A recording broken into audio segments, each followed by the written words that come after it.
Sir రాబోయే parliament elections Telangana నుంచి ఏ party గెలిస్తే ప్రజలకు మళ్ళీ న్యాయం జరుగుతుంది? ఇప్పుడున్న సిచ్యువేషన్లో అయితే కొంచెం కాంగ్రెస్ ప్రభుత్వానికి అయితే కొంచెం వ్యతిరేకత ఉంది కాబట్టి మనం టీఆర్ఎస్ ఏదైతే ఉందో ఈ డెవలప్మెంట్ కార్యక్రమాలు ఏవైతే ఉన్నాయో మనం హైదరాబాద్ కానీ ఊర్లలో కానీ ఏవైతే చూసుకుంటే మనము ఎంతో డెవలప్మెంట్ అయింది టీఆర్ఎస్ ప్రభుత్వంలో. అదే వస్తే వీళ్ళకి జనాలకు కానీ ఇప్పుడు మనకు కానీ మొత్తం ఏదైనా మంచి ఉంటుందని నా యొక్క అభిప్రాయం. అంటే ఏ పార్టీ గెలిస్తే మంచిది? టీఆర్ఎస్. సార్ రాబోయే పార్లమెంట్ ఎలక్షన్స్ తెలంగాణ నుంచి ఏ పార్టీ గెలిస్తే మంచిది అనుకుంటున్నారు? బీజేపీ. ఎందుకు?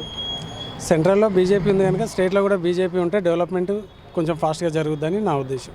అంటే బీజేపీ ఉంటే మంచి జరిగిద్ది అని ఎలా అనుకుంటారు?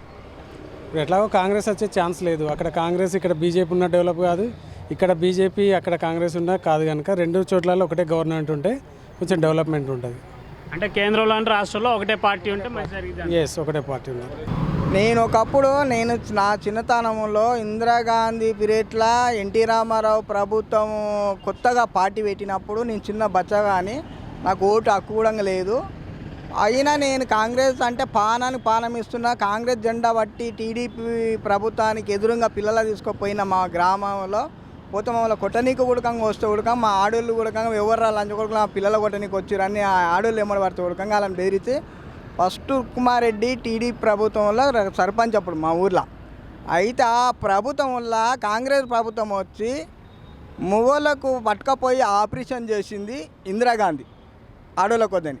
అది అయినాక మా ఆడోళ్ళు మరి ఏం చేస్తారు, తప్పదు కదా ఆడుకులమైనప్పుడు ఎవరితోనో పడినాక కడుపు అవుతుంది. కడుపు అయినప్పుడు ఏం చేస్తారు, పిండము ఎదకెక్కి మొదటి చచ్చిరు 4-5 చచ్చినాక ఇప్పుడు ఇందిరాగాంధీ పీరియడ్లో అట్లయినాక ఇప్పుడు రేవంత్ రెడ్డి పరిపాలన కాంగ్రెస్ పరిపాలన ఆయన ఏం చేస్తున్నారంటే బతుకున్నాగానే మొగోళ్ళని కొజ్జోళ్ళని చేసి ఆడోళ్ళని మంచిగా నిలబెట్టి మొగోళ్ళకు పక్కకు దోసేసి ఆడోళ్ళని బస్సులో ఫ్రీ అది ఫ్రీ అని మొగోళ్ళని పక్కకు దోసేసి ఆడోళ్ళని పై లెవెల్లో పెట్టితే ఇప్పుడు అది పద్ధతి కాదు.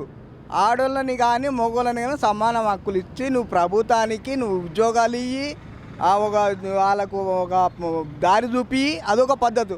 ఇప్పుడు అందరము మగోడు అయినప్పుడు నా ఇంట్లో ఒక ఆడ మనిషి ఉంది, నా ఆడ మనిషికి నీకు ఇంత ఉంది ఇది తీసుకుంటున్నా అని అదొకటి పొదుపు లేనిది, ఆధారం లేనిది.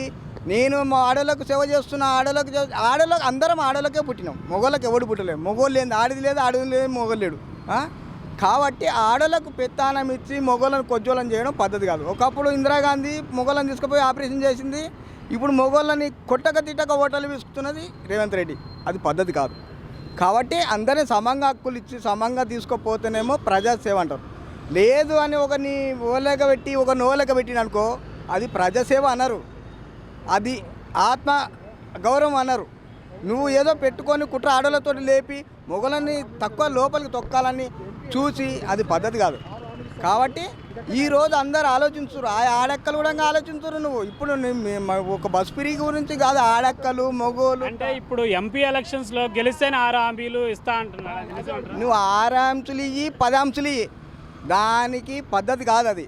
నీ 6 ఇవ్వకున్నా సరే ఇప్పుడు పాత టీఆర్ఎస్ ప్రభుత్వం ఏవైతే అమలు ఉన్నాయో అవి ముందు క్లియర్ చేసి మంచి అదే దారిలో పోతే అది చాలు మాకు. నువ్వు ఆజ్ఞ ఇచ్చినావు 6 హక్కులు నువ్వు సాధించపో, నువ్వు అది సేవ చేసుకుంటా అందరికీ అదే దారిలో పోయినామనుకో ప్రజాసేవ అదే మంచిగా ఉంటుంది. రెండోది ఎత్తిపోతల నీళ్ళు గౌరవంగా మన రైతులకు ఇచ్చి కరెంటు కరెక్ట్ ఇచ్చి ఆ రైతులకు మీటర్లు పిడి చేయకుండా ఆధారంగా నువ్వు వాళ్ళకు హక్కుగా అన్నగా తమ్మునిగా ఒక తండ్రిగా అండగా ఉండి వాళ్ళకు పోరాటంలో నిన్ను గెలిపించినందుకు వాళ్ళకు ఉంటే అంత కనుక ఎక్కువ మించిన సంతోషం ఏదీ లేదు. టీఆర్ఎస్ ప్రభుత్వం చేసినట్టే చెయ్యి, నేను వద్దంటలేదు. నువ్వు ఇచ్చిన ఆగ్దానం కూడా మాకు అవసరం లేదు. నువ్వు ఇస్తావా చస్తావా, నువ్వు లేని ఏమిస్తావు, నీళ్ళకెళ్ళి లేవు కదా, ఈ నీళ్ళకెళ్ళి తెరుగా నువ్వు అప్పు వచ్చి పెడతావు. అప్పు ఎవరు జరపాలి? మేమే, ప్రజలే జరుపుతారు. మళ్ళీ ఆయన మీదనే వేస్తావు. ఇప్పుడు ఆర్టీసీ బస్సు అన్నావు, ఆర్టీసీ బస్సు ఫ్రీ ఇచ్చినావు, ఎవరి మీద వేస్తావు? అది ప్రజల మీదనే కదా. నీ ఇంట్లోకి వెళ్ళిస్తావా? ఆ ఇంట్లోకి వెళ్ళిస్తారా? నువ్వు దోసుకోపోతే బెడ్ దేశాలలో పొడిచి పెడుతుంది. నా తాను ఏం లేదు చూసుకోండి అంటావు. పెట్టేది ఎన్నో పెడతావు చిచ్చు బ్యాంకులలో. నాకు తెలుసా ఈ జనాలు పిచ్చిళ్ళు ఒక గొర్రె బావిలో దిగినామంటే అన్ని గొర్రెలు దుంకుతాయి గుబా. అట్లా నీకు వేసిళ్ళు. ఒకసారి ఇచ్చి చూడు, ఒకసారి ఇచ్చి చూడండి. 2 నెలలు అయింది.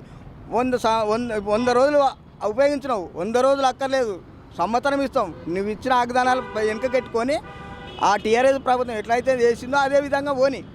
ఎవరికి అన్యాయం చేయకు, ఎవరికి మోసం చేయకు. నువ్వు అదే విధంగా పోతే కూడా నేను సంతోషపడతారు. కానీ తప్పులు చేస్తే మాత్రం ఎవరు క్షమించరు. సార్ రాబోయే పార్లమెంట్ ఎలక్షన్స్లో తెలంగాణ నుంచి ఏ పార్టీ గెలిస్తే ప్రజలకు మంచి జరిగింది అంటారు? కాంగ్రెస్ గెలిస్తేనే పార్టీ ప్రజలకు మంచిగా జరుగుతుంది. అంటే ఎందుకు? ఎందుకోసం అంటే ఇంతకుముందు పార్టీ వచ్చినది తెచ్చింది ఏం చేయలే కదా, అందుకే చెప్తాను కాంగ్రెస్. తెలంగాణలో పార్లమెంట్ ఎలక్షన్ కాంగ్రెస్ గెలిచింది. కాంగ్రెస్ గెలిచింది. రాబోయే పార్లమెంట్ ఎలక్షన్స్లో ఎవరు గెలుస్తారు ఏందనేది ప్రజల్లో రాజకీయ నాయకుల్లోనే కాకుండా ప్రజల్లో కూడా విపరీతమైన చర్చలు జరుగుతున్నాయి. ఎవరు గెలుస్తారు ఏంది అనేది రాబోయే పార్లమెంట్ ఎలక్షన్స్లో రిజల్ట్ వచ్చేంత వరకు మనం కూడా వేచి చూడాలి. కెమెరామ్యాన్ సత్యతో ఖమ్మం బాబు, పూరా లోకల్, హైదరాబాద్.